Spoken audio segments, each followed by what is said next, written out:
అంబటి రాంబాబు గారు చేసిన నేరం ఏమిటి? ప్రజాపక్షాన్ని ప్రశ్నించాడు. ఆయన పెద్ద గొంతుంది కనుక ప్రజల పక్షాన ప్రతి నిత్యము ఈ ప్రభుత్వం చేస్తున్నటువంటి ప్రజా వ్యతిరేక కార్యక్రమాల మీద ప్రశ్నించాడు.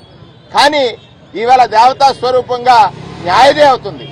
ఆయనని ఒక కేసుకు వస్తే మళ్లీ పీటీ వారెంట్ వేయటం, ఎప్పుడో పురాతనమైనటువంటి కేసుల్ని వెలికి తీయడం, ఆయన్ని జైల్లో ఉంచాలని ఏకైక లక్ష్యంతో వారు చేసి పొందినటువంటి ఆనందం ఏంటైతే ఉందో, ఏం ఆనందం పొందారు?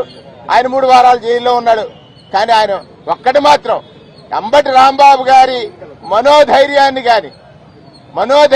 గాని వైఎస్ఆర్ కాంగ్రెస్ పార్టీకి ఆయన ఇచ్చేటువంటి ధైర్యాన్ని గాని అంబటి రాంబాబు గారు ఏదైతే ప్రభుత్వం హింసించినా, ప్రభుత్వం ఆయనకి ఇబ్బందులు గురి చేసినా నేను ఎక్కడ తగ్గను, నేను న్యాయ పక్షాన ఉన్నాను, ప్రజల పక్షాన ఉన్నాను, ప్రజాపక్షాన పోరాటం చేసే గొంతును నొక్కాలనుకున్నటువంటి ఈ ప్రభుత్వాన్ని నా గొంతు మరి పెంచి ప్రశ్నిస్తాననే రీతిలో ఆయన జైల్లో ఉండటం, కనీస అవసరాలు ఆయనకు కావలసినటువంటి ఫెసిలిటీస్ ఇవ్వడానికి కూడా నిరాకరించింది ఈ ప్రభుత్వం.